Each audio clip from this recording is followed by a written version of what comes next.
listening to the Otasso Outdoors Podcast.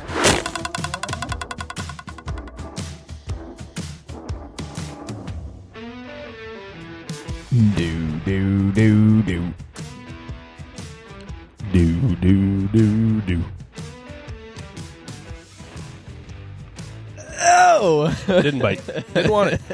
We at least got the nod of approval. You gotta be quicker than that. Gosh, I haven't been down here in a while. I almost forgot to do it. What is up, guys? Welcome back to the Otasso Outdoors Podcast. I'm Caleb. I'm your host, and I am joined by my two co-hosts, Reed Robinson Howdy. and Hunter Grishke.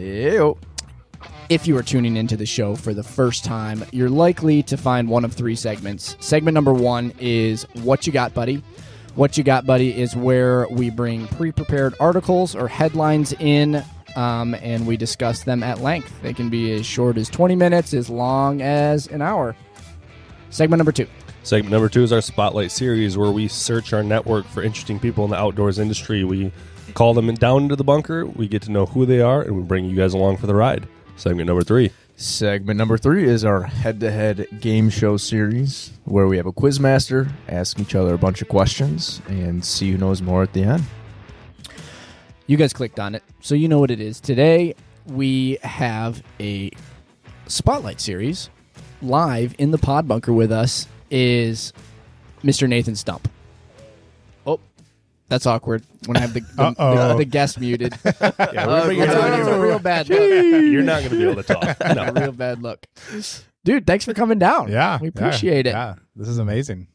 Give us Very cool. Give us your first impressions of the pod bunker. It's like I said, you got a lot going on here, but I'm impressed at how clean it feels. It feels simple. It feels, there's a lot of intentionality here. So I'm pretty impressed. Could stay here forever, and I'm sure you guys do spend a lot of hours down here. Well, you're more than welcome to. You can evoke squatters' rights. Oh, there you go. You just have to be on every podcast episode. There you go. And that's it. You might smell like smoke after a while, but Yeah. it'll be. But it's kind of a good smell. It has, That's it works in here. That's the one thing we've noticed that's great is it's not an overpowering like musty smell, but it's like the good. It's the good smell. Yeah, you know it's a cigar Yeah. lounge. Yeah. You can It's like tell. almost like walking into a humidor. Yeah. Is the humidity up high enough in here that you could store cigars? Have you ever figured that one out? 51. The problem is the temperature. Too cold? Yep, because you got to have.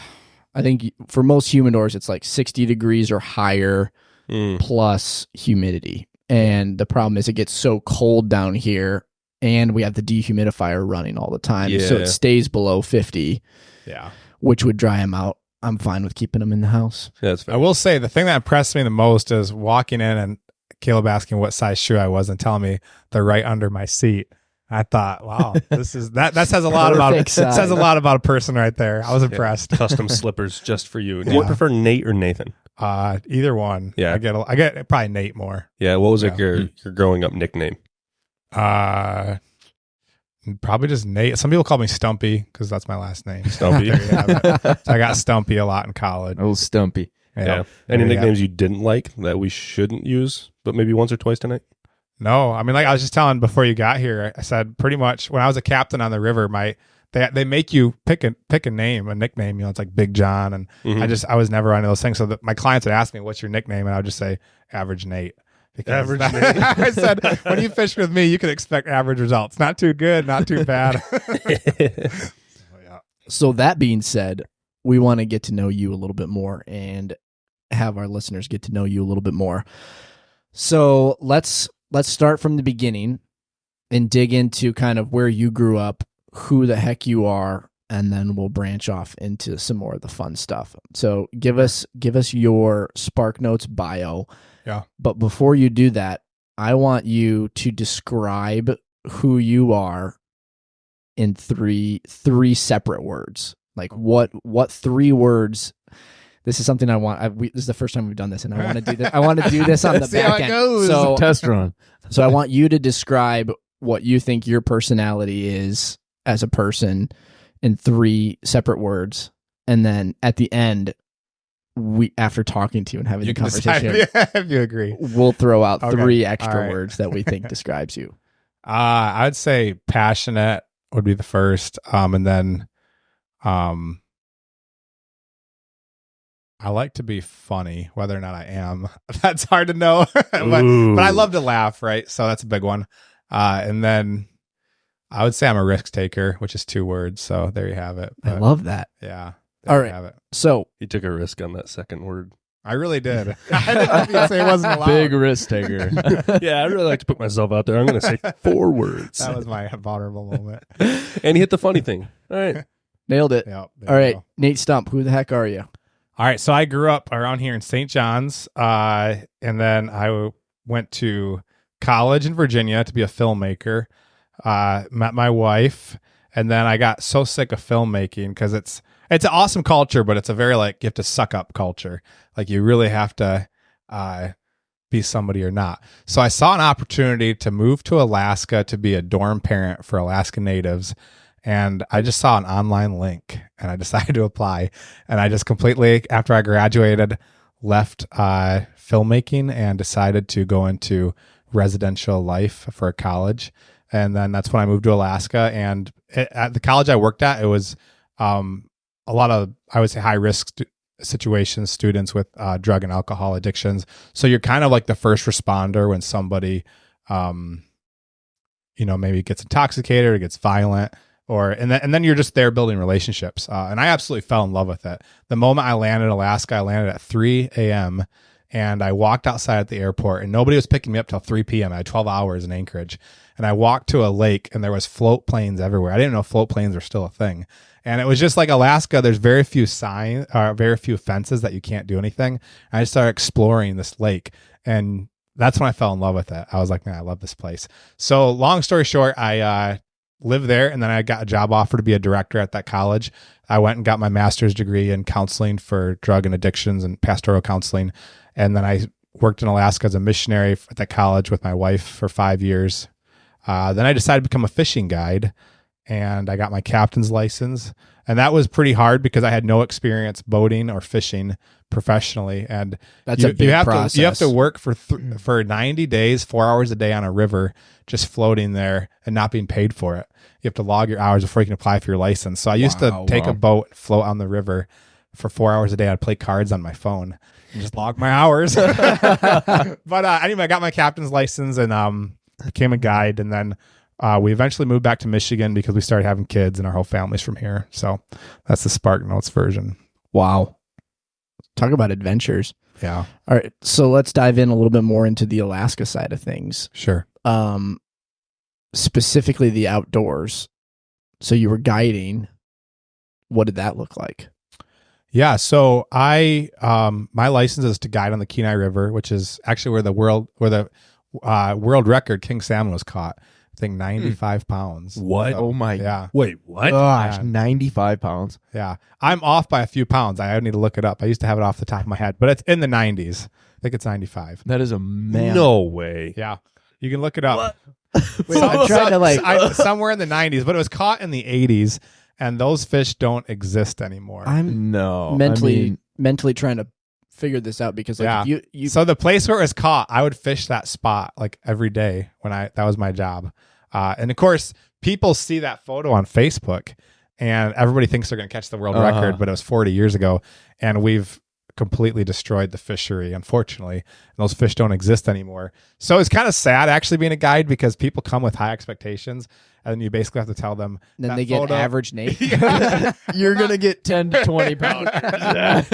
But it wasn't just me. Like those fish just don't exist. But that is what I did professionally. But what I did personally and how I got started is my passion is halibut fishing on the ocean. Of course, ocean boats cost $500 to $1 million or a couple million. So I decided to I got a Zodiac. Somebody gave me a Zodiac, and I started fishing with it off the inflatable for halibut. And that's kind of how I actually got personally, I would say, more well known in Alaska because I would take people for halibut fishing adventures. We'd launch off the beach and people felt terrified on my trips. And I would always say, trips with Nathan are affordable and unpredictable. And so we had some scary stories, but people loved it. And that was my passion, is halibut fishing for sure. What drew you to halibut opposed to salmon? Well, when I would say, yeah, there's a picture of it right there. You were off by 2 pounds. 2 pounds. 97 pounds. 97. Oh, this is even bigger. Yeah. It doesn't compute. Yeah. Dude, That's like unbelievable. That's two 45-pound plates. Think Yeah. about So that. if you look How it up, long was it? Does it That's say? what they always want to know. I don't know. yeah, they keep My that. bad. It's about girth, Hunter. 97 pounds. How long was it? I don't know. It got the job done. It bent the thing over. So the Kenai River, if you look it up, has the genetics for the largest of any salmon species. They have the biggest silvers, the biggest sockeyes, the biggest pinks, and the biggest king. So it's an incredible river to fish on. Wow. What is it about is it just the gene pool in that river? It's one of the only rivers, not one of the only rivers in the road system. Is there a nuclear power plant anywhere near it? No, that's the thing. There's no fishery. there's no hatchery there, and that's why they're like it's pure genetics. And in fact, in the river 10 minutes away, there is a hatchery, and so that really impacts the size of the fish. So it's heavily regulated. You'd be shocked how well, I'm sure it's the same in Michigan. How regulated the salmon run is. It's crazy. Mm-hmm.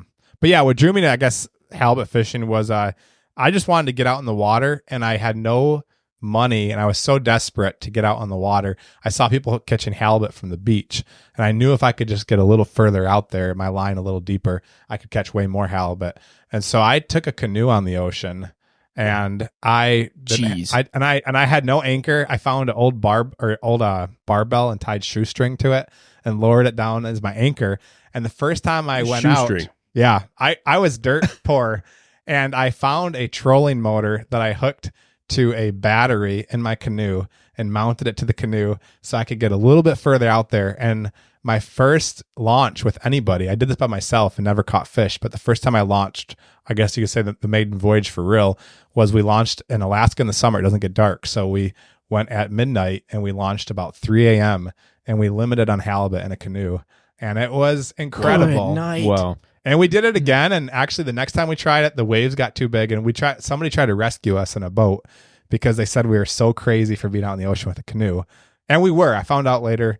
I took students out on the canoe, and actually the vice president of the school pulled me in one day and said, "That's such a liability." He said, you cannot take students fishing anymore. Can't do that. So I learned I had to get a bigger boat. But I did a lot of canoe fishing and kayak fishing. And in the ocean, you see whales a lot. That was like just incredible seeing a humpback whale in a kayak coming right at me. That's when I fell in love with the Incredible ocean. is not the word I would describe that as. Yeah, that sounded like he was going to eat you. Harrowing, maybe. Yeah. Not quite. Yeah. So we've come, I think in that season, we had quite a few, I'd say, near-death experiences. And it was super fun. And I don't think I realized it was near death until years later when I told people the stories, and they were like, yeah, you don't take a canoe out in the ocean. And you don't. And in Alaska, if you capsize, you're probably dead within 20 minutes because of the water temperatures. And most people who kayak, that's like a must. You wear a dry suit. We were wearing full like jeans and parkas, and so we would have been dead if we would have fell, but never did. Did you guys ever see that video of the windsurfer that gets hit by a whale? Just comes up and yeah, he's just chugging right along. Also, it's like wham, hit by a whale. It's like, how do you go home and explain that? How do you explain that to the health insurance company? Right, like why are you I got hit in by the a hospital whale today? today. I got hit by a whale. I've never seen that. Oh, it's awesome. It was wild. He's He's just cooking along the water, and then all of a sudden you just see this mat. I don't know what kind of whale it was, but just big one, just straight up out, Just crazy, and just sideswipes him. lands right on top of him. It's awesome. and he's fine. Well, I don't know. What do you want to do? He didn't look fine. Yeah. I would love that. I would love that report in the hospital. Like, man hit by a whale. I rolled a pickup truck one time, and I called my dad. I was like, "Hey, I just rolled my truck through a field." And he's like, "What do you mean you rolled your truck through a field?" And I was like, "I don't know how to explain it any better than that." I'm like, that is the best explanation I've ever come up for that scenario. Just leaves it up to interpretation. Yeah. So, anyways, There you have you it. almost got eaten by whales, and you almost died. But I'm here. So Okay. I eventually got a Zodiac, and honestly, we didn't How'd you get given a Zodiac? honestly, it's incredible, and it's something I'm really passionate about now. We didn't have any money, and two things happened to me. I met somebody who owned like a $400,000 boat for the ocean. And he threw me the keys to the boat and said, "This is your boat." And he wasn't actually giving me the boat, but he was saying, "Anytime you want to take it out, go for it." I never did because somebody did do that, and they almost sunk in the harbor. There was no steering fluid in the boat, and they almost sunk Yikes. another boat, crash into it. So I was like, you're really generous, but I'm never taking this out without you. But we did form a relationship, and he took me out a lot, and that's what kind of gave me the passion. He's also a massive believer in Bigfoot, and we'll circle back to that, but he has like firsthand evidence, Big man supposedly, stories. of Bigfoot. So we Wow. can circle back to that because he's like a totally reputable person. He's a realtor. But anyway, another friend of mine realized I wanted to get into fishing, and he just said one day, we've been praying about it, and we know you want to do this. He said, we want to give you this Zodiac. And that's how I got all my hours in for free. I just floated on my Zodiac.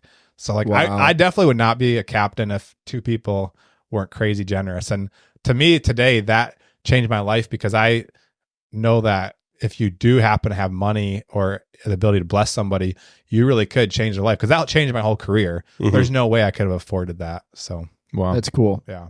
All right. So I guess this is the time to circle back. Bigfoot.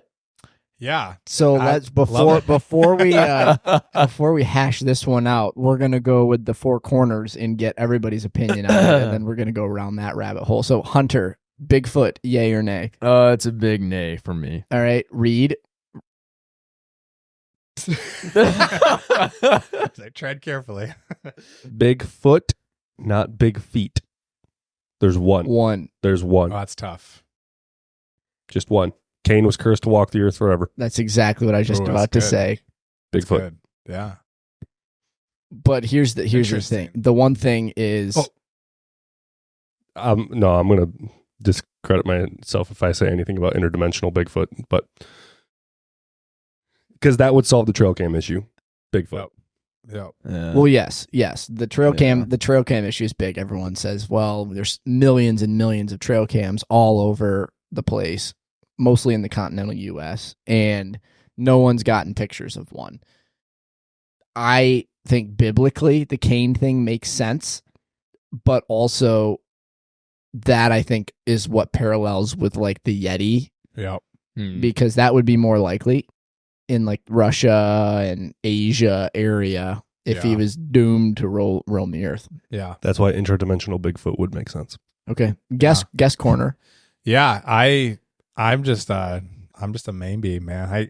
I think the Cain theory also, you have a lot of people believe in the children of the Nephilim, theory.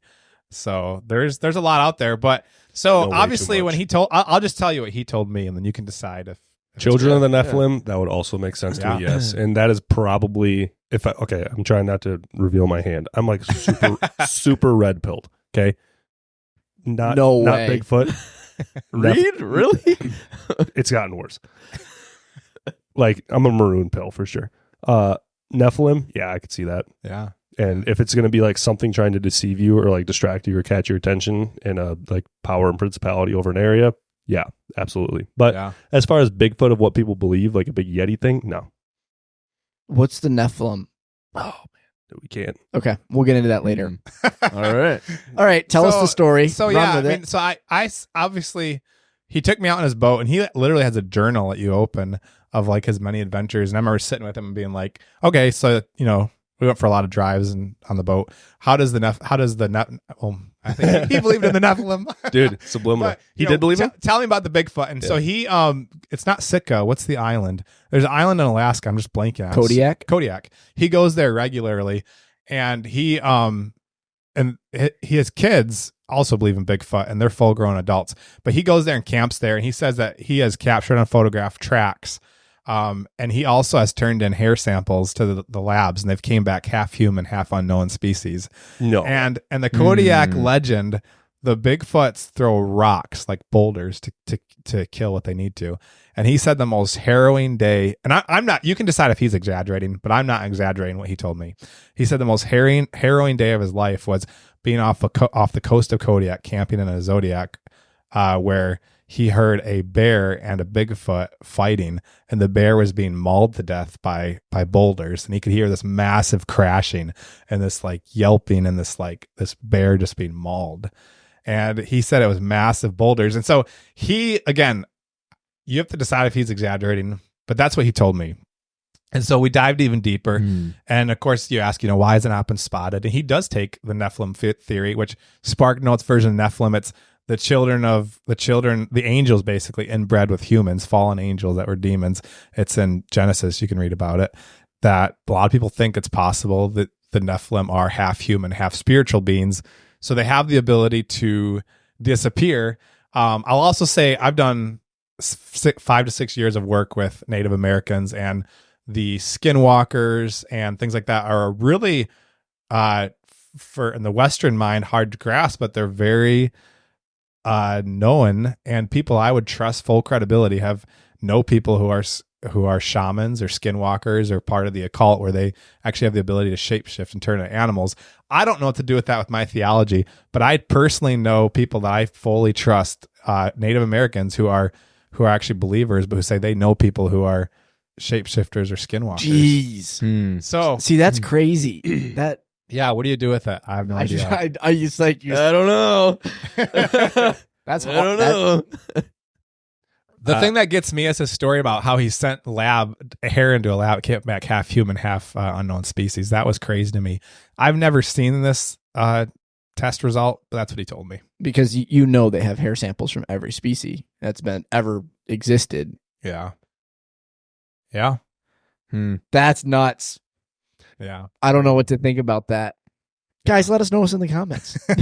I have Do you enough think it's information on this kind of stuff to just completely like murk everybody's theology. Just like Well, yes, of course. it's wild. Well, let's get back on topic before we get demonetized. Anyway, back to halibut. This is what's been kind of looming around in my head a little bit. So you go Bigfoot to Nephilim to halibut. No, it's pretty hard. love it. It's pretty hard to leave Bigfoot. This is a hunting podcast. It's- Yeah. all right, so you go to any like high class restaurant in the lower 48. Halibut is probably the most expensive fish on the menu Yeah. for the most part. I don't know if I've ever found, maybe in some cases, like a nice yellowfin tuna steak Yep. would be up there. Whereas some places in other countries, salmon is the most expensive. Yeah. So I know you said you wanted to focus more on halibut. Was that strictly because there was more of them than salmon, or was it just because they were easier to catch and there was more easy access for you without having to go to deep water with troll and whatnot? Yeah, I'd say all of it. So I personally like halibut better than salmon. It's a white meat. Second, I think a lot of people are this way. Have you ever had when you were a kid, think of like the most crazy adventure you ever had, and as an adult, suddenly the adventures die off, and you realize, remember when I was younger, that felt like you didn't know how an adventure would turn out, and you watch movies like Lord of the Rings and things like that, and you think, if I could adventure like that, well, fishing on the ocean is the only thing that really gives me that high. Is when you leave the harbor and you go out in the open ocean, and there's killer whales out there, gray whales, minke whales. You have no idea. There could be a 300-pound halibut. We've never caught one, but people catch them every year. Could be a 20-pound halibut. You have no idea what's going to happen. So halibut fishing is the only thing that provides me that high in life of, I truly feel like a little kid again. When I leave the boat, everything in my boat, as I have flares, emergency radio, I have everything I need for an adventure. When you're on the river, it doesn't feel that way. If you tip over, you just walk to the edge. Yeah, I mean, and obviously things can go wrong, but it feels much more safer. And also on the river, fishing for kings, you will fish all day and maybe get one bite. And for halibut, you get 2 a day per person, and you usually will limit. So usually our halibut are about 20 to 30 pounds, but you truly can. Like every year, somebody on an inflatable raft, one person like on a Tubi raft, caught a 100-pounder and it towed him for a mile just a couple years ago. Every year somebody does it. So to know that that's possible is so exciting. On a river, that's just not going to happen. So that's kind of why I got into it. I saw a video the other day of a cruise ship. It was somewhere off the coast of Florida, and they see this guy in an inflatable inner tube with a fishing rod. Yes. And they're like, "What are you doing?" He's like, "I got a shark." And the guy's Wasn't there. He had like a unicorn. A too? unicorn? Yes. Oh yeah, Yes, it was like a pool floaty. Yeah. And he had like a 12.5-foot bull shark on this pole, and it took him 5 miles. I'm out not into letting the go. bay. That's incredible. Dude, you want to talk about adventure? Because thing could just cut the line and then he's just floating out there. Yeah. He was 5 miles offshore. It's just you just wait. Oh well. You know, like What else? What else are you gonna do? dude, that guy's just like, he had zero plans the next day. He's like, I'm going for it. I actually remember though being younger, seeing crazy videos kind of like that, and thinking that was my dream to be that guy. And when I first started, like literally everybody in my circle of contacts made so much fun of me because they were like, "You're that guy. You're never gonna catch fish. You're just dreaming." And then I started catching fish, and people wouldn't go with me because I thought it was too dangerous. And then a few people started going with me and would literally report back of like, "This is the most fun ever." And so people kept going with me, but I literally wanted to be. I don't know, for some reason, like, yeah, I think as a kid, you know, you just have this dream for adventure, and it just never happens as an adult. And like I said, fishing from like an inflatable gives you that closest feeling to being a kid again. Is there any way to possibly replicate that in Michigan? I think getting a Zodiac for me personally and going back and forth between the bridge and the island will be a lot of fun. And I feel totally safe doing that because in a Zodiac, they really are, like we talked about, impossible to swamp. So you can take on waves really well. And the straits get crazy. Yeah. And I feel pretty accomplished because the Cook Inlet where I fish is the second largest tidal wave in the world. As I've been told, I've actually never Googled this, so we'll see if that's true.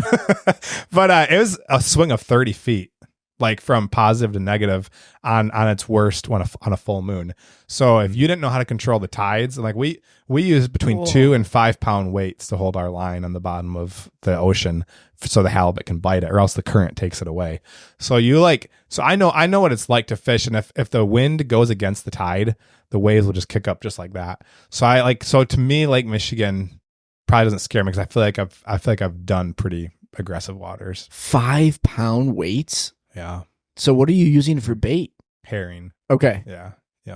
I did. Okay. So you had texted me some of your videos and I watched those, and it does look like a absolute riot. Yeah. When you say tidal wave, are you talking like tide change or like an actual like tsunami type? No, wave? no, tide change, but the wave actually can come in so fast, especially if the wind's going against it, where like we every year we usually have somebody die who's fishing by the beach because they get stuck in the mud as the wave's coming in, and it just swamps them. So you have to be pretty careful. Yeah, it's so crazy. it kicks up just that fast. Yeah, it can. Not always, but it can, and it moves fast. Actually, probably the dumbest thing that ever happened to me was we lost our boat in the ocean when we came back from fishing. We get out in waist deep water and we tell somebody to watch the boat, and I threw my anchor into the water, but the tide was ripping, so I went to go get the trailer, and I looked back and my boat was floating away in the ocean. And I like immediately stripped off my waders and started getting ready to swim after it. And I took one step in the water and I was like, oh no, there's no way I'm swimming. And then thankfully it just kept floating away, and somebody with another little boat went and rescued it and brought it back. But the tide was that strong that it pulled, even though that was anchored to the shore, it just pulled it away. So it's crazy. And we had people, this lady was filming us the whole time we were chasing that boat, and she goes, I just knew somebody was going to die today.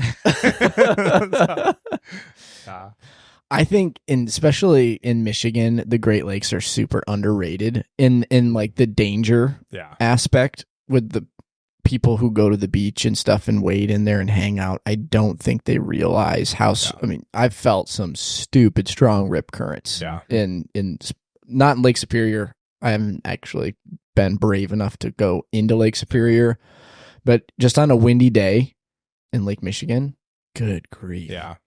I know, and I honestly shouldn't say that. I'm not scared of it because then I'll be that guy who. It's a healthy fear.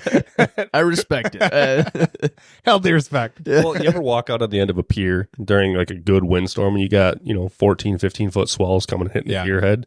Oh my gosh! Yeah, it's like you look at that and you're like, you're standing on shore and you just get that reality of how powerful that water is, and how much mass there is there moving.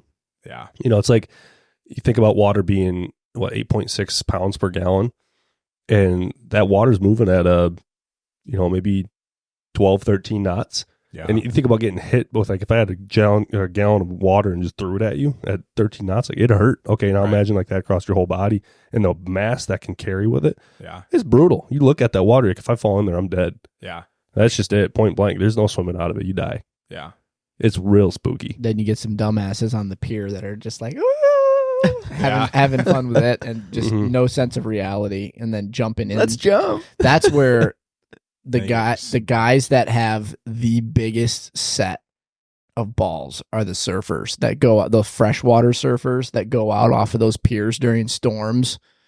Yeah, I can't imagine. No fear. Just like one wrong turn and you're hitting that pier at 25, 30 miles an hour with that's 8 like tons of water behind you. That's when you know you're an adrenaline junkie. Like, I like adventure, but to me, that's a complete adrenaline. Some people are just built different. We used to go pier jump. Well, not pier jumping. Well, yeah, we did do pier jumping. Cliff jumping up at Pictured Rocks. Oh man! And have you ever been on that tour? No, but I'm pretty familiar with it. But I can't imagine, jumping off. Oh, it's phenomenal. So there's only certain sections you can jump off because there's other sections where if you jump, like if you hit, you die. Yeah, not good. But there's this one section right by Chapel Beach, and they call it the Yacht Garage because people pull their boats in there, and it's huge. And like the big tour guides that come in, they pull their boats in and then back them out. And right up in there's about a 70-foot drop that we jump off of.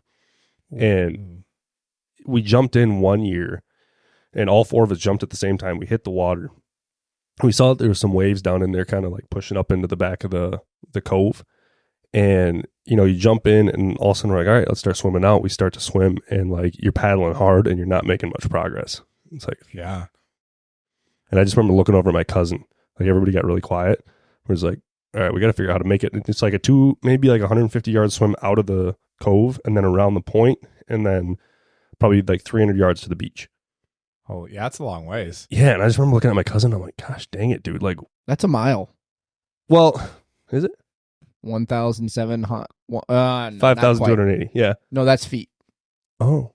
Yards is 1,760. Yeah. Okay, so it's less than a mile, but over half a mile. Yeah, but I mean, like, and once you get, you're right next to the rock face, so you can grab onto it every once in a while. But like, also, wouldn't that hurt so bad? Jumping from 70. Did you throw rocks down to break the water surface? Did you dive just open it up feet first, basically? Yeah, cannonball. Yeah, it just not cannonball.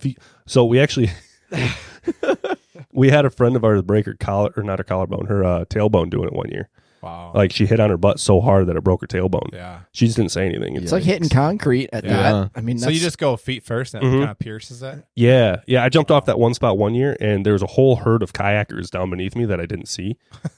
And like from 70 feet, these kayakers are going along having this nice tour, and like 200-pound man just at like mock Jesus, boom, right next to him. It was great, dude. The looks on their faces. I was like, I am so sorry. Hey, guys. Well, because, the cliff is kind of like this, and you're standing up at the top of it, and you go to jump, and then all of a sudden there's people underneath you. When you just look over the edge, you don't see them. Yeah. So I jumped, dude, and landed right next to him. So that was the first year. The best thing you could have done is like pop up and be like, well, didn't work. Dang it. Well, what I did is I yelled up to my cousin. I was like, all clear, jump. And the tour guy goes, absolutely not. Do not jump. But for 2 seconds, I'm over these people, like, increasing in speed at whatever, like 10.5 meters per second. It's like, and like, I mean, I'm not kidding. I landed 1.5 feet away from the kayak. Dude, good thing you didn't throw the rocks to break the surface tension. Because that's what people do. Like they'd be like, "Oh, it's Bigfoot up there." Like that's when you see the professional cliff divers. They actually in those big pools, they actually have bubblers because that surface tension. Like if you look at, that's why certain flies can like sit on top. That's what kills people is that surface tension. So if it's like a hot tub and it's bubbling, you'll bust right through the surface, no problem without injury. Yep. And so that's why a lot of people that are cliff jumping, they'll throw a rock ahead of time to see where it lands, to know how far they have to jump out to hit that to break that surface tension. Wow. It's a lot of fun. Coming from the guy who doesn't cliff jump. Yeah, the one. Well, I think they throw the rock just to see what angle, like, because every once in a while, there's some stuff that we would jump off of where you had to clear maybe 15 or 20 feet of rocks beneath you, but you have momentum working and you're riding the hypotenuse down. So you don't really have to clear this distance, but you have the opportunity. Anyways. So they throw the rock to figure out like, okay, I know I can make that angle. Yeah. And if it's going to hit, I'm going to be okay. And the big deep people, like the ones that are going way up high, they're using the bubbler so that they can hit. And because it does hurt, like you smack hard. You only want to do about 4 or 5 jumps a day, and then you're just like, I'm done. Yeah, I bet. But the one year, like swimming out around the pier or the at that point, it was like you just had that encounter with water where you're like, oh, this stuff can really kill you. Yeah. Like, this is not fun. Yeah. What a spotlight series all about Nathan Stump. Yeah. No, that's awesome. Reading his cliff diving adventures. This is turning into like an episode of What You Got, Buddy. We're just branching off on interesting topics, which that's what it's all about. All right, so let's reel it back in and talk about the outdoors a little bit more since we touched on the fishing aspect. So you like hunting. Mm-hmm. Did you grow up in a family where it was like generational hunting? My dad got us into it, but he wasn't real big into hunting himself. So mostly my brother got us into it. And then we didn't have good luck hunting at all for years. And we still don't with bucks. We just kill, we kill about 20 doe a year, but we still don't get good buck hunting. And out of my brothers, I'm by far the worst hunter. Part of that is I hate sitting still. And part of that is I just am too curious. Like, I can't, when I hear something behind me, I have to look, even though I know you shouldn't. And you have to wait for the deer to come to you. And I've spooked so many deer just being like, I just got to see. Yeah. So I like, that's just how I am. And there's been too many hunts where I've blown my hunts wide open. So I still do enjoy hunting, but man, I got to admit, I'm not the best hunter. But you are the best fisher. The average I'm fisher. the best average fisher. Best average fisher. Yeah, no, exactly. So. What was the biggest halibut you guys ever pulled in Alaska? Into the Zodiac, it was about 60 pounds. Wow. Which was big because it was like our cooler was about this big and the halibut was about this big. So we couldn't put it in the cooler. And it was crazy. I was fishing with my cousin and his wife, and none of us had gotten a halibut all day. And it was the classic, like the current was ripping, which is not a good sign. And so I said, let's pull our rods in for the day. And she literally said, just give me 5 more, like the classic, give me 5 more minutes. And I remember telling her, you will not get a fish. And she'd never fished before, like in Alaska. And I was just like, you won't. And so we already pulled our rods in, and like literally her rod just went boom. But the current was taking her rod too. So I said, oh, it's just the current. And I started pulling on. I was like, oh, I think you got something on there. And we brought it in. It was like 60 pounds. And we were for minutes. Like, it took a long time because the current was just ripping the halibut away. And then we brought it in.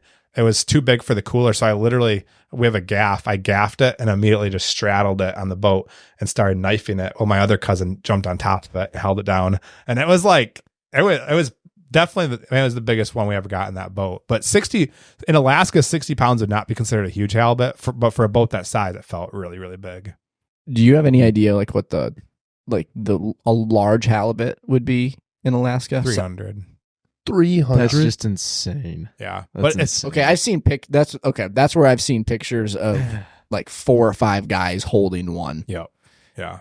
And are they white on one side and Yeah. green on the other? Yeah. What's the purpose of that? Camouflage? I think so. I don't know. They're flat, right? Yeah, they're flat. They Yeah. swim flat. Yeah. So that's how they swim. And I'm pretty sure it's camouflage. But I should say every year somebody catches a 300 one. But if you're on a charter boat and you get 100, you're really lucky. So they call them chickens. When you get a halibut that's 50 pounds or under, they just call them chickens. And they're the best tasting, kind of like a small deer. And that's what you're going to get. So if you are lucky enough to get 100, I've only ever seen a 100-pounder caught once. But like as far as a big halibut, there's probably, I don't know, a dozen every year that are like 300 or so. Good night. Is when you're fighting a halibut, do you find that they drag as much as like a king salmon or a big trout? So it just feels like a 50-pound weight on the bottom of your line, but it's not going everywhere. Like, it's just dead weight. Okay. Just from like just slow. It's literally once, and you use circle hook. So once they're on, they really can't come off. So it's very hard to lose a halibut. So it's very relaxing. You watch your rod go like this, then all of a sudden, once it commits, your whole rod's like, feels like it's going to crack in half. It's okay, let's start rolling. And for about a couple of minutes, you're just grinding away, but it's not like crazy exciting where if the king or a silver, they're just, dancing and jumping everywhere. And it's really, really intense. So it's just, excuse me, just really different. Were you using metal line or braided? So the front of it is, it's like a plastic line, but it's real thick. So their teeth can't bite through it. Okay. And then you use 120 pound braided line. So it's just like, it's pretty thick stuff. Have you broke line before? I did. One of the biggest halibut we ever, it probably was 60 pounds or maybe probably about 60 pounds, but I feel so stupid. This was 2 years ago. My brother Chris was fishing and he brought the halibut in right here and I tried to gaff it. I hit the cheekbone. So it made it mad and it just dove down. And it dove so far, I was running out of line. I did the stupidest thing you could ever do in fishing. I put my thumb on the spool, which instantly, not that it cut my thumb, it just instantly snapped the line. Oh, wait. Because you need to, with halibut, you got to have a lot of drag. And when you just kill the drag, nothing can fight that force. Like just immediately. So but you killed the drag with your thumb? Yeah, which is kind of bizarre. But the line is that thick that's not going to really cut you. So I just put and it was dumb. I could have cut myself, but I literally put my thumb on the line because I thought this halibut's going to spool us out. And I thought this is going to suck. Because I thought maybe I'll just slow it down a little bit. What I should have done is start reeling against it. That was just so stupid. I just put my thumb on it and snapped the line. I was just picturing one of those moments where the fish is diving and then all of a sudden your reel starts smoking. Yeah.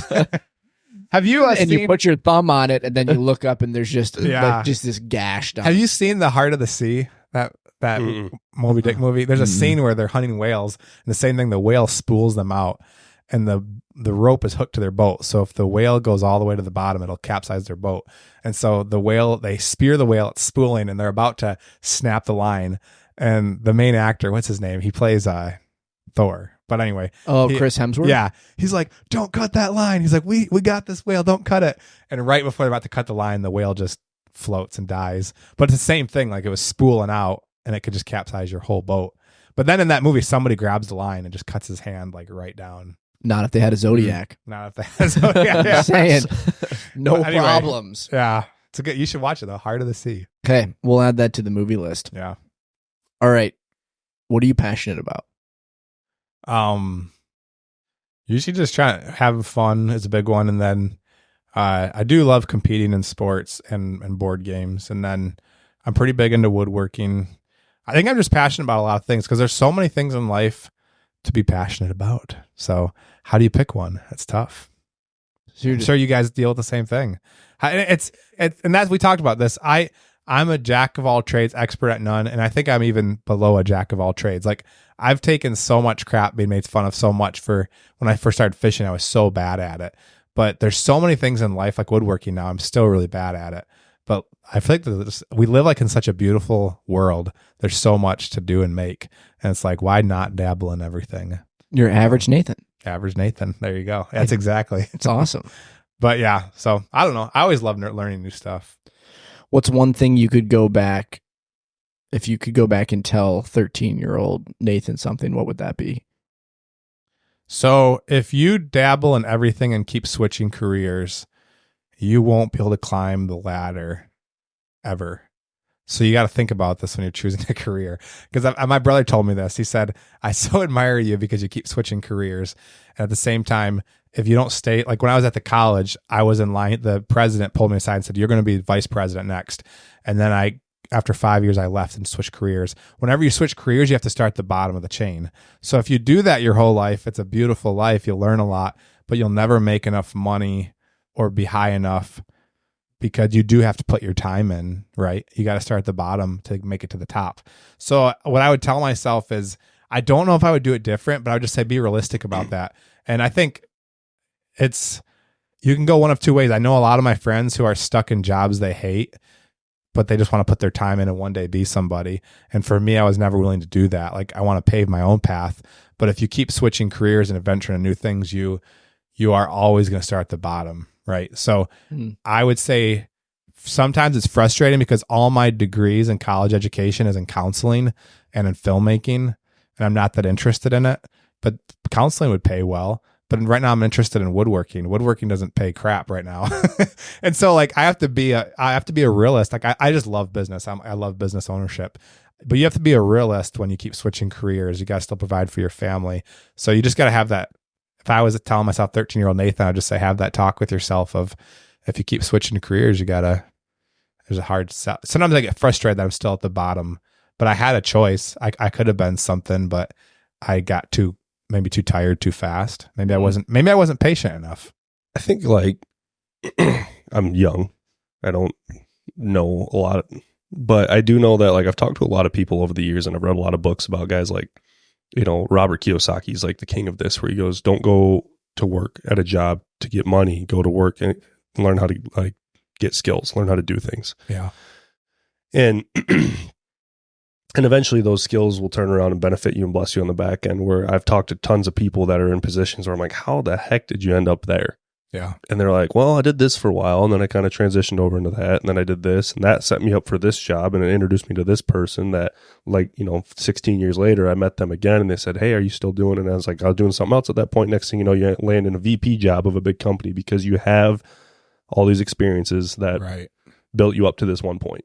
Yeah. And usually it's just, it comes down to a matter of character and personality and drive. Like, are you willing to go out and get after it and put yourself in front of people and work yourself and be creative enough to get yourself into a situation that it's like, yeah, I've done all these different things. Like, I got a buddy right now that, he's done landscaping and metal fabrication, and he's done wiring, and he's phenomenal. And like, he was working at a company that was doing upfitting for police vehicles, and the company was going under. So he's done a lot. But him and his like now business partner looked at each other and like, well, we know how to do all this, and we got investors ready. Like, do we want to start an upfitting company? I know how to do all of this stuff, top to bottom. Yeah, I can bring value to this. And like, he did all these random things, and now he's going to be a part owner in this company. Yeah, and it's like, shout out Ghost, you're doing great. Right. That's super cool to see somebody be able to do that. And he was jumping around forever, and now it's paying off for him. And it's like, cool.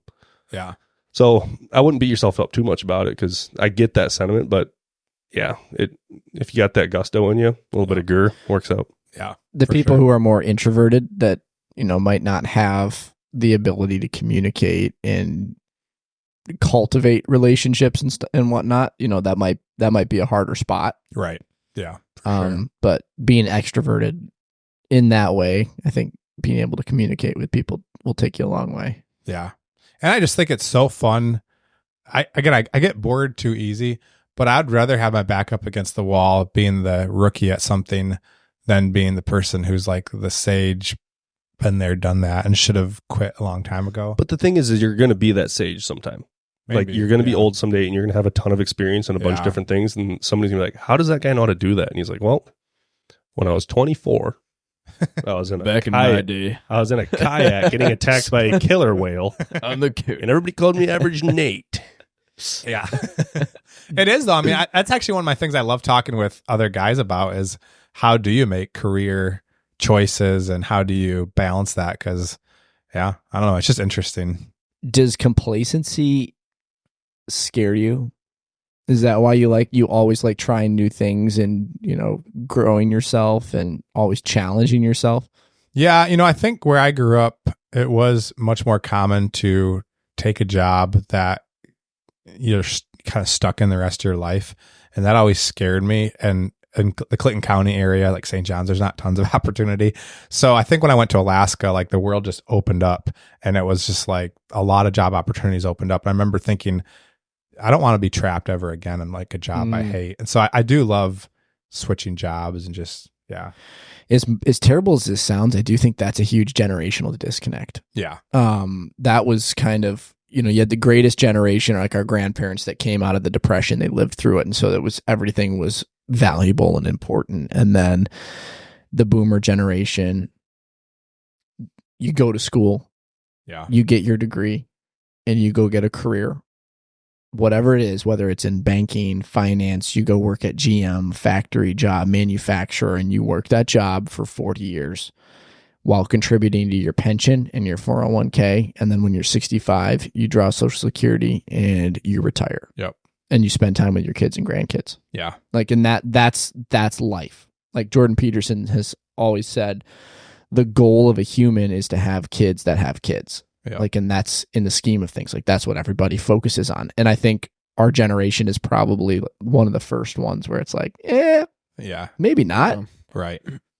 Let's try different stuff. Well, I remember I just recently applied to be a financial advisor at Edward Jones and got the offer, but the guy who interviewed me was of the older generation, and he like basically plotted out what his life dreams were, just to like work and make more money and just make tons of money. And for me, I want to work so I can pursue what I'm passionate about, basically. But it was just super interesting to see that generational disconnect of, he asked me, he said, he basically asked like, what drives me?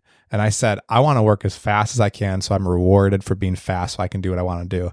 And he was just like, oh, you millennials, you just want to take off and quit early on Fridays and do your thing. And then he basically saying we're lazy. And I was like, no, it's not all what I'm saying. But I don't. We're innovative. Yeah. I was like, I don't want to be stuck 12 hours a day at a desk. I want somebody to say to me, hey, you're so fast at what you do. Here's how we're going to reward you. We're going to give you more time off. I don't really need more money per se. But that's such a foreign concept to that to some people in that generation that, yeah, it's interesting. Yeah. So, yeah. What's one thing you learned in this last year at your age that changed how you think?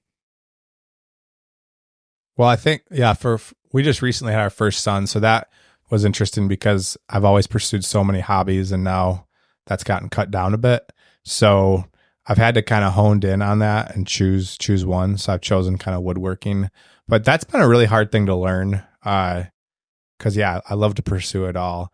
And then I'm super organized. I'm really big into, that's why I love what you're doing here, because I have this theory. I'm really big into storage. I don't know if you guys are getting into that, but I'm really big into vertical space. Like if you have a pole barn, you store everything on the walls. You don't ever have stuff on the floor. And I'm really big into like how you organize. And I'm really almost OCD about it, but I've learned with kids, you got to let that go. And that's been hard. So I've had to learn to let it go. Yeah. But I admire, whenever I enter a room, I'm always looking at like, okay, how did he hang this? Because things on the floor, in my mind, I can't stand things on the floor. You like systems. Yeah. Men, the older we get, we talk about this. Guys love systems. Yeah. Whether it's getting the perfect backpack that just has everything exactly where it needs to be. Whether it's walking into a room and instead of having a bunch of tubs stacked on each other, you make a 2x4 frame that the tubs slide into. Yeah. You know? Yeah. I get so fired up when I go to my pole barn and I think of how things could be stored. The one thing that gets me real excited is there's these racks they make that go like above your garage door when it opens to where you can put all your tubs above and they're just up and out of the way. Yeah. Little things like that get me all kinds of excited. Yeah, isn't that weird? I remember my dad used to like go to Home Depot or see like that kind of stuff. I'd be like, what kind of boring person are you? And then like when you get older, you're like, I'm just daydreaming. If I could store this a certain way, that would just make my day. I was like, what are my kids going to think of me? I'm like, you can never have too many tubs. Yeah. You know, yeah, totes and bins and things like that. It's amazing. Yeah. I'm really passionate about storage. It's such a dumb thing to be passionate about, but add it to the list. Yeah. All right. What was the craziest fishing story you ever had in Alaska? Probably the one, it wasn't so much a fishing story, but we did pretty well with fish. So we fished the first tide and we didn't get anything. So you got to wait 6 hours for the tide to switch. So we had to just sit out there for 6 more hours for the tide to switch. That we limited on halibut. But on the way back, there was a pod of humpbacks chasing silvers. And I think you saw it in that video, but like they literally, some people have lived in Alaska their whole life, never seen a whale flip. But for like 30 minutes straight, the whales were just jumping out of the water right in front of us. My brother had a drone, so he got it all on camera.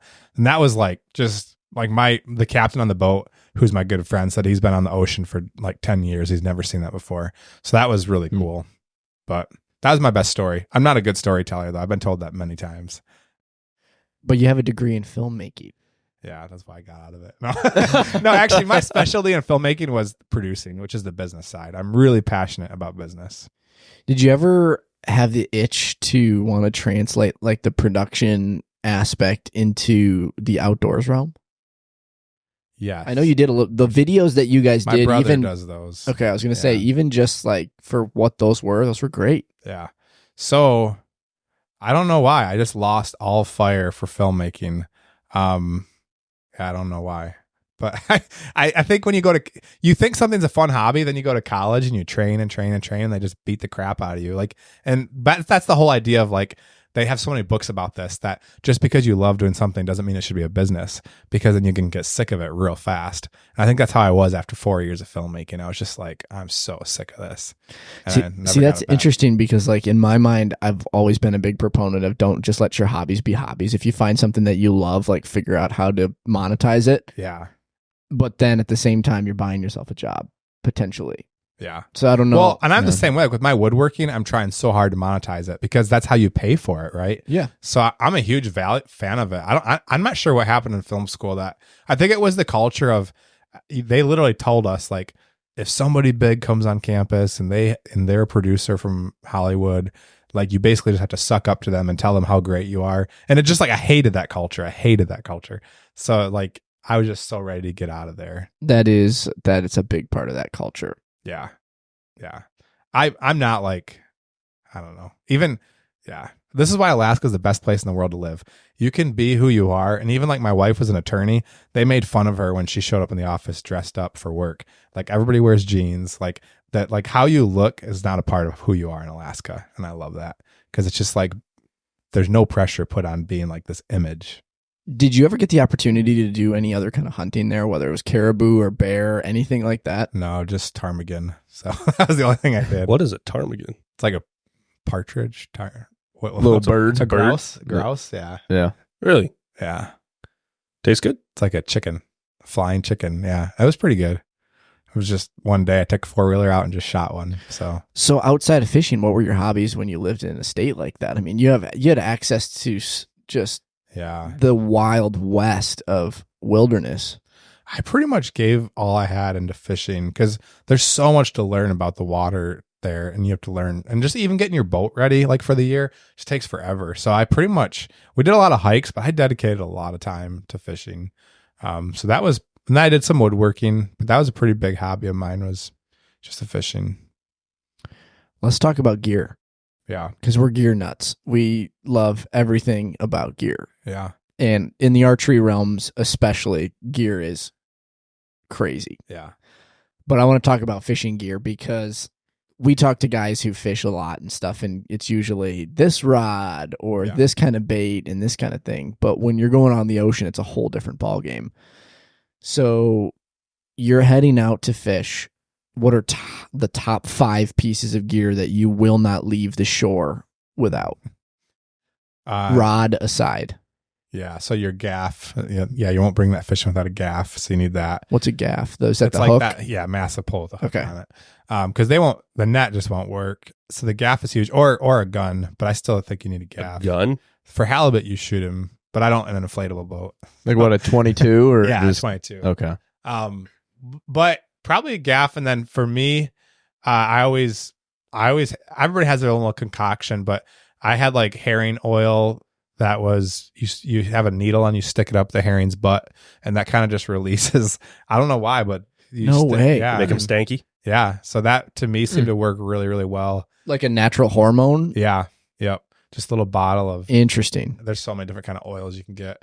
So that was big, and then I'm trying to think. I mean, you can't ever catch a fish without weight in the ocean. So having tons of weight, like I said, 2-pound weights, 5-pound weights. You put a 5-pound weight on That's the end pretty of your wild. Yeah, I mean, you 'cause you think about a 5-pound barbell. That's a big weight. Yeah. Yeah, it's weird. When I take people fishing who aren't from Alaska, every time they think they have a fish because there's 5 pounds on it. Whoa! Yeah, you're like, that's No, not a fish. trust me, you'll know. Yeah. So I mean, what's that rig look like? Is you're dropping down? it's a a rod herring? about this. It's a really short rod, right? Oh, really? Really short, thick rod. And then That's what we like. very Short and thick, baby. Okay. Moving on. Wait, sorry, we're talking about fishing. So there's that, but then then you just literally have a weight and a hook. That's it. So it's How big are the hooks? it's like that circle hook. So it's like Oh, about so that they're big. They're big hooks. Yeah. And then so the river though is much more particular of gear because people swear by lures. Like quick fish plugs are huge in Alaska. What are quick fish plugs? The little I guess that's the brand. They're super well known in Alaska, but they rattle. There's like a rattling because do you guys back troll here in rivers? Yeah. Yeah, so it's a back trolling plug. It's just like a half moon. Yeah. It just flutters back and forth. Just a half troll plug. So people will swear by, I'm sure they do here, certain plugs, and it's crazy. Oh like, yeah. I've got some of these in my tackle box. And if somebody has a hot plug that's doing well, it's insane. Like that, I used to think like, oh, just go get 20 of them at the store. But I remember one time a buddy said, "I'm going to give you because you're new. I'm going to give you one of my plugs, and I know it's a good one." And like, sure enough, that was probably caught 90% of my fish. It's just crazy how Just a specific color and pattern. more the way it moves. You have Movement. to, there's people who are professionals at tuning plugs where you can just bend the little hook and the little wire just a certain way to make it swim, but it's all about the way it swims. So No way. color matters, but the way it swims is like huge. So you could buy like 4 of the same plugs, and one of them is going to outperform the other ones. Yeah. So each plug is about $9, and they say when you buy them new, you're going to throw half of them away. And only professionals know how to tune them. The only way you know is by letting them swim in the current. You put it down, watch it swim. Oh, it's bad. Throw it away. So I remember I spent like $400 on plugs. No And then way. my buddy was like, bad plug, bad plug. bad plug. I was just like, oh my God. Is there any way to fix them? You can try to tune them, but the quick fish manufacturer switched to China, so there's still some of the U.S. made ones from 20 years ago in circulation. So if you find a U.S. one, they tune a lot better. The Chinese ones don't tune well at all. So if you get one that can't tune, you just gotta throw it out. It's the opposite for cars.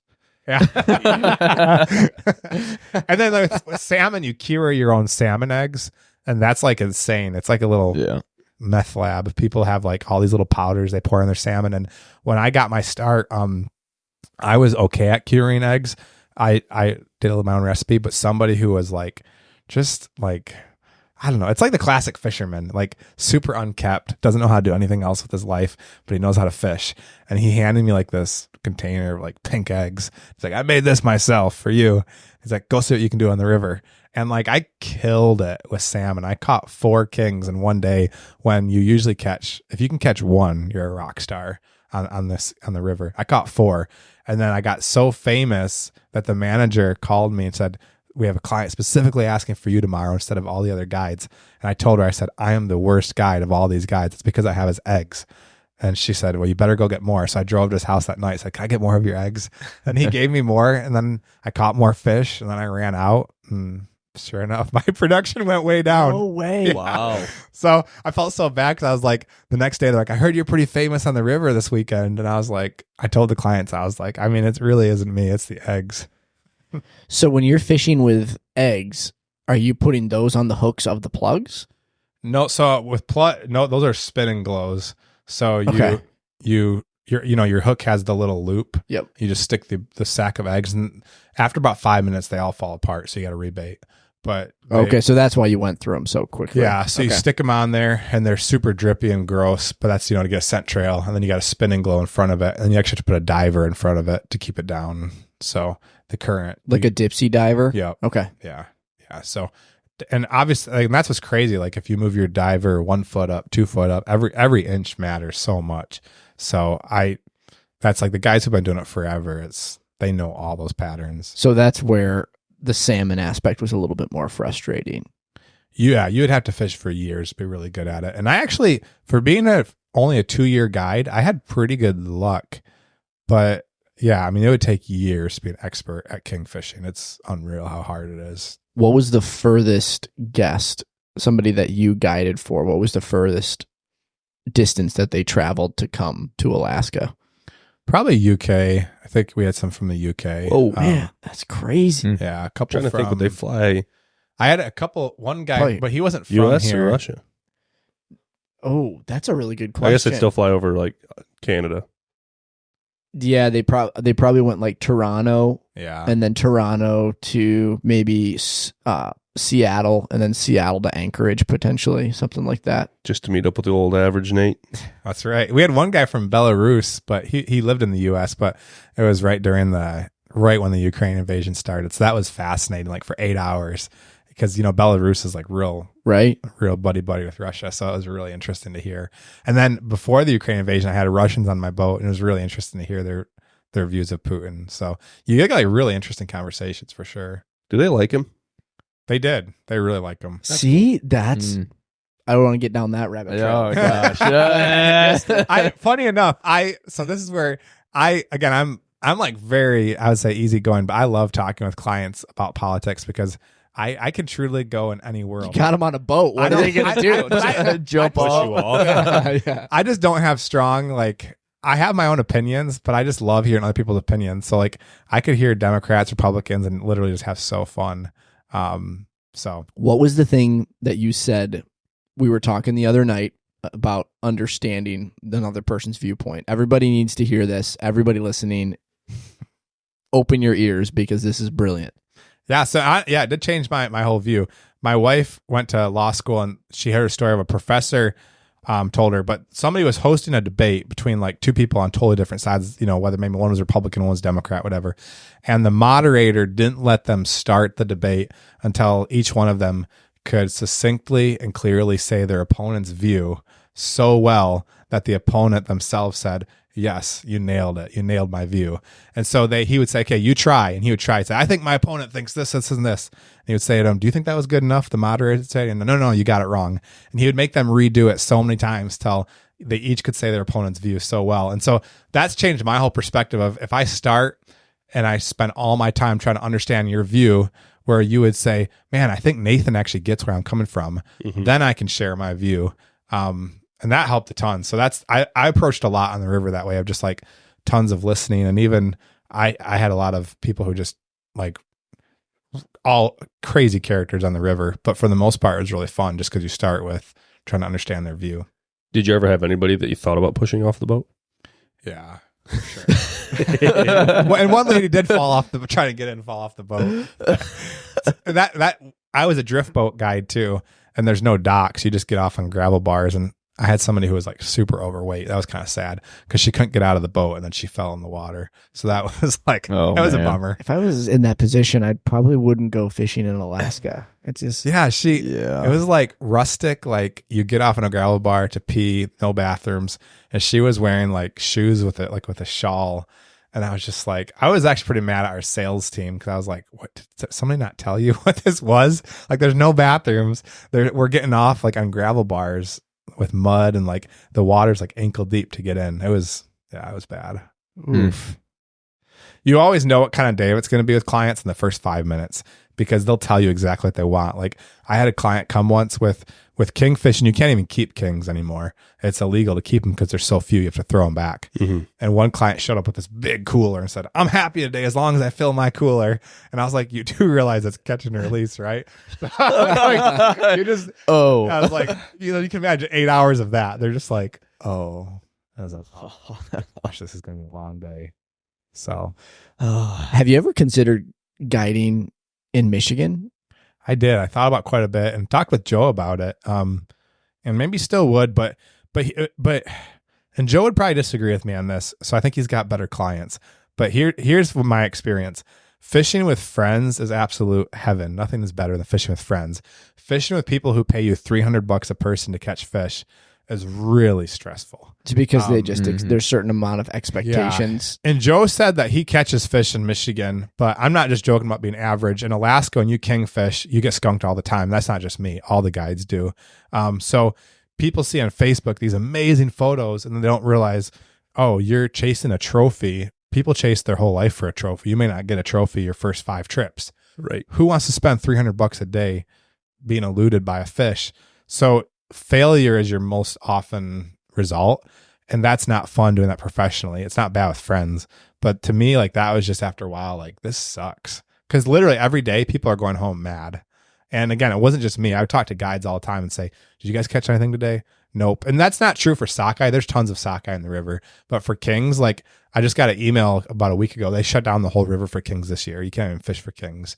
So it's just a dying fishery. So you were saying that people kind of killed it. What caused that problem with the fisheries? In the 80s and 90s, right when the world record was caught, you could just slay them, and there was very few regulations on how many you took, and people did just take everything and anything, and they just completely destroyed it. And like the buffalo. Yeah, and fish live within 90% of fish live within 6 feet of the bank. And so those salmon, when they spawn, they're there for a year. So the guys will snag them. Yeah, and when you sockeye fish, you stand on the bank. So people would, no joke, like probably like some of the rivers here, like from every 10 foot, there's a guy fishing and moving his feet around. That just destroys the whole bank. So you've completely destroyed the ability for the fish to reproduce. And so now the fish can't reproduce. And so the fishery has just completely like died. And I'll say, like, I am not at all. I definitely went to Alaska, not an environmentalist. But when I lived in that river, I was like, holy cow, it is crazy how you can just destroy a river. And so I'm still not necessarily an environmentalist, but I do see the need for rules because it was completely like man-made. We just destroyed it. And then you look at the Grand River. Yeah. Is there fish in the Grand River? So if you go down, and I don't know if you've done this yet, No. but if you go down, you know where like the 3 smokestacks are off Yeah. of 496 there, where that dam is at. Yeah. If you go down this time of year, because there's so many salmon swimming from Lake Michigan, they come up the river. You can stand there and watch them trying to jump that dam, and guys catch salmon there all the time. Really? And in the Red Cedar, there's a ton of salmon in the Red Cedar. Wow. Huh. Because that's where they spawn and they all go into Lake Michigan. Wow. And then the season. Are they good eating or are they all spawned out already? That's a good question. I don't know enough about it, but all I know is like there's been multiple times where I've seen guys fly fishing salmon in the Red Cedar, like right through MSU's campus, like because they come all the way back up from Lake Michigan and they come up the Grand, and they spawn. Yeah, that's amazing. So we should add that to the list. That's something that's kind of always been on my bucket list, is to catch a salmon out of the Grand River. I know it's right here too, but also not knowing what disease we'd pick right. up. Don't eat it. Would you want to eat it or not? I'd rather take you guys on the Manistee, honestly. But is that where you guys do all your walleye, or is it the Detroit Steelhead? River? Okay, yeah, we're going this weekend. Nice. Yeah, so For Steelies? Steelies. Is that what's running right now? Yeah. Wow. Salmon aren't running right now, are they? That's in the fall, isn't it? They're still in the river, Mm-hmm. but not as thick as they usually are in like October, November. I was going to say, I know nothing about salmon fishing or river fishing. What's really cool is Charlevoix in like June, the whitefish run like crazy. Yeah. And you can stand on the pier and just so much so that they actually did an episodes of Wardens on it, because people snag them all the time in right there in the Pine River. When they're swimming. And you can snag them? You can't. You can't. I don't think you cannot snag whitefish. I've always wanted to go diving down in that just because it's such a cool area. It's the only river in the world that flows 2 ways. Yep. But here's my thought is waiting until Mr. John Dirtka legalizes it up there. Can you imagine diving down on a calm day around that pier and spearing whitefish? It'd be amazing. It'd be pretty cool. Oh, man. So we had John, this actually might itch your Michigan adrenaline bug a little bit. So John Dirtka, he's a friend of ours that we had on the podcast with Purely Michigan Spearfishing. He legalized underwater spearfishing for game fish. Really? In the Great Lakes. So there's certain spots of like out by Grand Haven, Holland, certain spots in Lake Michigan where you can actually get a mask and fins and a spear gun and dive down 15, 20 feet and spear walleye and bass and just all these game fish that you couldn't before. Because then people bow fish all the time. They shoot carp and they end up in their garden as compost and whatnot. But in my mind, you think about the guys in Hawaii and these islands that do it, and they have these huge fish cooks. Yeah. So I started thinking about them. Man, this is really cool to be able to go, instead of like fishing for walleye, you actually started diving down and you're getting 10 feet from them and you're shooting them. Yeah. That's pretty cool. I wonder if that'll be a pretty big industry, if it will pick up. I hope so. Yeah. My goal is Is once he a guide? he'll take us out. Yeah. Yeah. If it's something you want to try, we can get you in touch with him. I told him we'd go out with him this summer. Wow. So I'd love to. But does he plan on professionally getting clients as like a source of income? I don't think I don't know if I he think does. him and his buddies just like shooting fish. Yeah. I mean, like, I know they would. I think they're just that passionate about it. They're like, dude, we just need to do this more. If it's something you're interested in, we can talk about it. But That's awesome. He's an awesome guy. He's great. Yeah. She's gonna have a good lung capacity from what it No sounds kidding. like. 15 feet scary. That it can't. I mean, but he's in an oxygen mask or no? No, Mm-mm. that's the thing. It's Free only dive. it's only free diving. You cannot No tanks. legally Mhm. you cannot legally have oxygen. I'm like, that counts me out then. Right. Dang it. Yeah, I couldn't do that. That's brutal. 15 feet, no. Well, 15 feet isn't like you could do if you 15 feet. if you pressurize, that's what I found when we did it in Hawaii. I just wasn't pressurizing properly. You have to pressurize, like most people, and this is what I did for years, and I realized it was wrong. Is I would dive down. Once I'd get to like 7 or 8 feet, it'd be like, and then I'd try to pressurize, and it was just really hard. And what all these professionals have told me is you need to pressurize before you go under, and then you dive, and then you have to pressurize like every 2 feet. So you're pressurizing like 5 times within the first 10 feet. And then it's like every 10 feet, you need to do it once or twice more, and it's not as hard. But even so, I was like, that takes time. How long are you holding your breath for? I mean, if you can do 45 seconds to a minute, because you're floating on the surface, so you see the fish, Yeah. and then you just have to get down there Yeah. agilely enough. Do they float? Because is there a bobber on the line or anything? Or is it just. No, it's a spear gun. So does a spear, though, itself have a. It's got a barb, Okay. and it's got a line on it. Oh, okay. So you like can retrieve picture, it. Yeah, okay. picture like an actual harpoon gun. So you could swim right to the top, then retrieve it. You could bring it in. Yeah. Yeah, like as you're swimming up, shoot, you're bringing your go fish up along. and with Most you. of them, the ones he brought, actually had reels on them, didn't they? They had reels on. His didn't have reels, no. Mm-mm. Okay, so some of But them, they do have. There are some that have reels. some of them have reels on the That's top. wild. So that could be Yeah.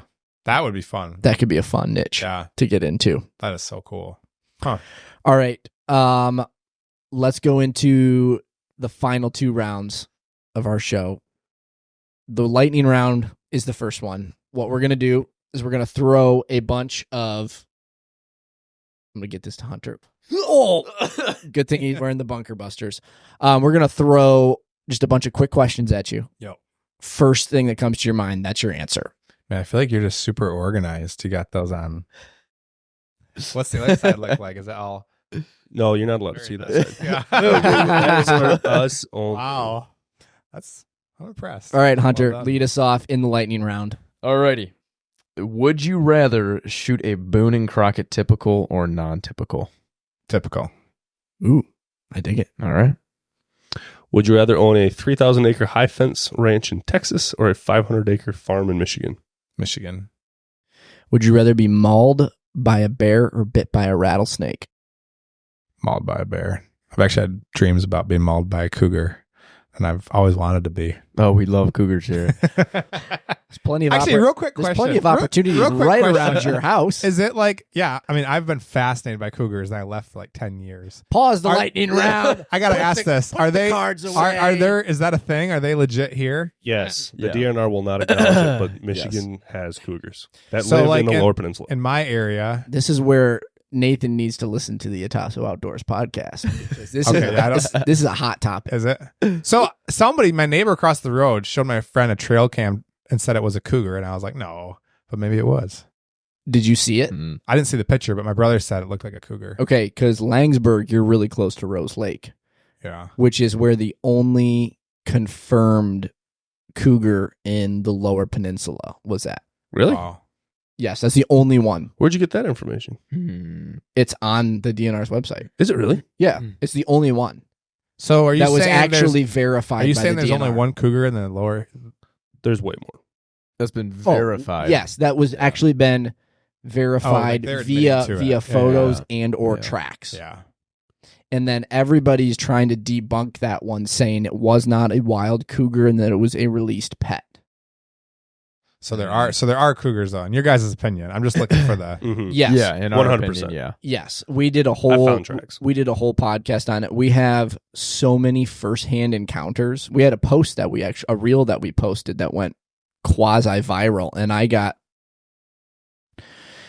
probably 24 messages from people sending Wow. trail cam photos and like firsthand encounters. One of the craziest ones, and I hope this doesn't end us get yanked from the internet, but we've talked about it before. Black SUVs showing up. This guy was a farmer in mid-Michigan, Lower Peninsula, and he had a couple. He was a cow farmer, and he had 2 of his steer that had like huge slash marks on their back, Wow. like clearly way too big to be bobcat, anything like that. There's no bear. You know, Wow. it was. I think it was honestly like within an hour of here. Wow. And so he called the DNR and he's like, guys, you got to come out and check this out. I've got two dead cows here with like terrible gashes on their back. I think there's a cougar in this area. And they're like, you're crazy. There's no cougars in the Lower Peninsula. they're just not here. Wow. And he said, well, I'm going to take care of this. And so for the next couple of weeks, he was out there with night vision and thermals, and he ended up killing the cougar. Did he go to jail? No, he killed the cougar, then called him back and said, hey, I have a cougar here now. If you really want proof, come get it. And allegedly, this is all allegedly. This is all just a story coming straight from the guy's son. Yeah. And he said that they showed up, took the cougar, took the gun, took the phones, took the cameras, took any picture evidence, and left. Wow. Never heard anything after that. So it's stories like that where. So I know you guys. It sounds like you've talked hours about this, but what's the motivation? Just spark notes for people of the DNR trying to hide it. Everything that I've heard has been based around the fact that once there's a confirmed breeding population of cougars in the Lower Peninsula, one, it's a big PR thing. When you start telling people that there's big toothy cats running around, people are like, don't like that. What about my dog? What about my kids? Yeah, a lot of fear and hysteria. Yeah. Two, they'll have to spend millions of dollars on management plans in order to track them, know where they're at, how many there are, what they need to do, how to sustain the breeding population. And I think it just creates a really big headache that it's easier for them to just say like, nope, shut up. We don't know anything. We're going to. So did they purposely introduce them, or has it just happened? They've always been here. I just think a lot of them have migrated down from the UP because they're everywhere in the UP. If you go on the Michigan.gov and look it up, there's dozens and dozens of confirmed sightings of cougars in the UP specifically, but only one, and it was right in Langsburg. Wow. Or Bath. Yeah. I think it's Bath. So no fatalities in Michigan for people ever even in the UP? Nothing. Your dream is dead. Yeah. So would you guys kill a cougar if you saw one hunting? You can't. I know. Legally. I know you can't, but we did have an article. There was a bow hunter in Wisconsin that killed one. It was attacking in right? self-defense. It was climbing. self-defense. It was climbing his tree. Yeah. While he was hunting. Yeah, I mean, if something was coming at me, sure. Yeah, that's crazy because I guess I shouldn't say that on air, but I'm like, if I saw a cougar on my yard thinking of my kids, that'd be really hard not to just kill it. It's an apex predator. Yeah. I would say in the continental U.S., grizzly bear, right, brown bear, mountain lion, wolves. Yeah, I think they're in the top 4 apex predators. Sure, They're they're just snipers. But right above grizzly bear, average Nate Stump. they're the apex. They're like way more terrifying than wolves too, because like in this area you're gonna see a pack of wolves, right? And you can take but a cougar is just solitary. They could just after we finish this episode, I will pull up some of the DM photos I've gotten from people, and I'll show you photos. But then I want Reed to play this sound that we found. Oh no, I hate that video so much. I want you to hear it because it will help confirm some things. I'm not in a good mental state to play that sound. It's so spooky. Dang. I mean, realistically, you think about the guys that hunt cougars out west, and they have to go miles and miles and miles to even get on one. And then once they do, I mean, they got to run hounds on them to get them. Right. Like, I don't know if every once in a while you'll hear about a cougar mauling. But if you really want to find cougars, you got to go to REI, get some Patagonia, get some freeze-dried meals, some granola bars, some nice hiking shoes, and then just go for a walk unarmed, and you're going to run into one because it's going to want to eat you. Make yourself a target. Yeah. Be a sheep, and you'll be treated as a sheep. There you go. Become a crunchy. And that's pretty much it. Most of the cougar attacks are just joggers, granola. I think. Yeah, granola people. Because they, well, I don't know if they taste better.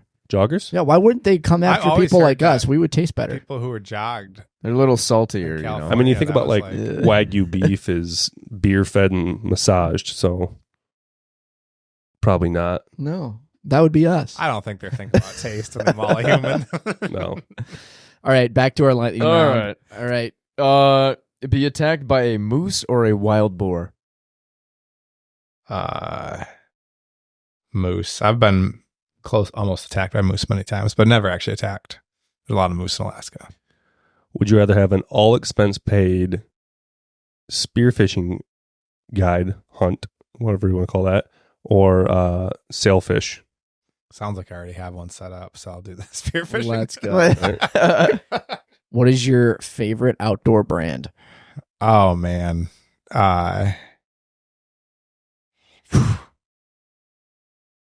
That's tough. I don't know. That's a good question. Man, that's really stumping me.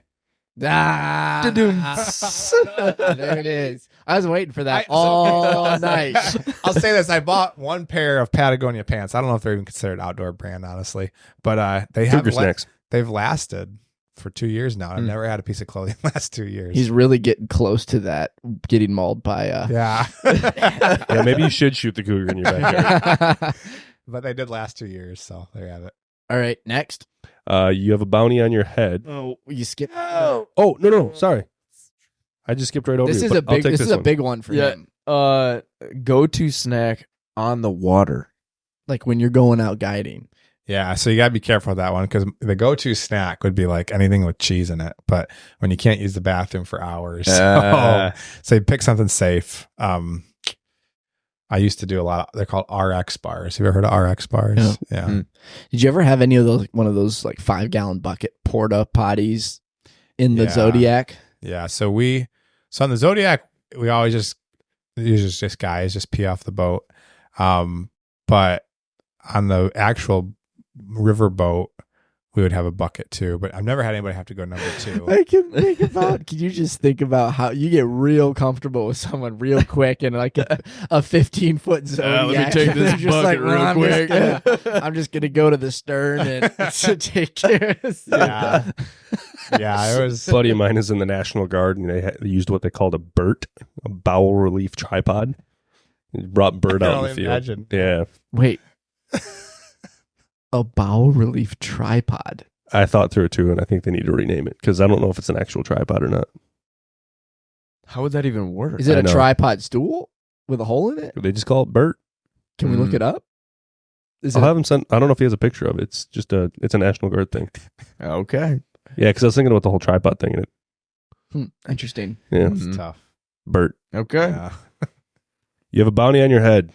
Would you rather be hunted by Ted Nugent or Fred Bear? Fred Bear. Just feel like he would get it done faster. Would you rather step on a bear trap or fall from a tree stand? Oh man. Step on a bear trap. Oh, yikes. Brutal. Because if you told me I was gonna fall from the tree stand, like break my neck for life, I'd rather step on a bear trap. Yeah, but Mm. it's only like a 30% chance of breaking your neck from a tree stand. You got plenty of That's a other pretty high bones you can break. chance. Yeah, high chance. Too high. Alrighty. This one you got to think about a little bit. All right. You have to kill a deer. All you have is jumper cables, vice grips, paracord, and a sand wedge. How do you do it? You have to kill a deer. All you have is. Say it again. I'm sorry. You have jumper cables, vice grips, paracord, and a sand wedge. Well, you'd eat the sandwich. No, you'd use the sandwich for bait. Sand wedge, like a golf club. Oh, I thought you said sandwich. Oh man, I would probably. I don't think I would need to use all of them. I think I would use the. You don't jumper- have to. I think I would hook the jumper cables to a battery and try to electrocute it. Where do you get the battery from? I'm just assuming I could bring other stuff on. Oh, it's all I have. That's all you have. That's all you Yeah. Can I be resourceful and find more? Go. Can I sell one and buy another? I think you'd probably have to try to strangle it with the jumper cables and use a sand wedge to beat it in. Bludgeon. There we go. All I think right. you'd have to. All right, the final segment of our show, in line with your favorite go-to snacks, is the fart dictionary. Oh wow. So the rule, this is called What the Fart. Yeah. You get to take the fart dictionary and you're going to open it up. Okay. The first fart that you see is going to be the Nate Stump fart, and you have to sign your name next to it. You bless the guests now. Instead of see a fart, I guess I'll find out. You're going to find out. What's the first one? The dry heave fart. An uncontrollable fart let go while hugging the toilet after a session of all night farting. sign right here. Yep. Okay. Put it in ink. Oh, lefty. So speaking of farts, I do think there's so much potential here. I think one of the pranks I've really enjoyed in my adulthood, and I mean by last year, if you've ever done this, take a Bluetooth speaker and put it in a bathroom when somebody goes in there at an event, when it's like a party or at somebody's house. It's like a nice little small group Bible study, and then put the Bluetooth speaker in there and just like light it up when somebody else is in there with fart noises. Especially at someone's house where like the bath is right next to the kitchen. But I've done this, and it's really like I've brought my speaker to somebody's house and did this, and it's pretty fun. So That's a good. I recommend it. That's I like that. that's dangerous. There's a lot you can do with that. Dude, this has been fun. Yeah. Thanks for taking the time and coming on. You're cool. Yeah. You got Thanks for having you me. got a lot of cool stories. Yeah, appreciate Guys, it. thanks for tuning in. We appreciate you. As always, the show grows organically. So if you learned something, if you laughed, if you had fun, share it with a friend.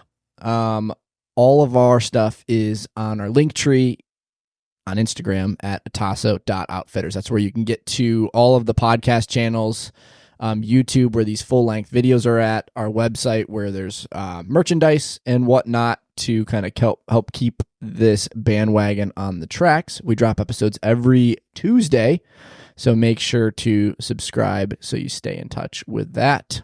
With that, we are adjourned. Have a good night, everybody. Talk to you soon.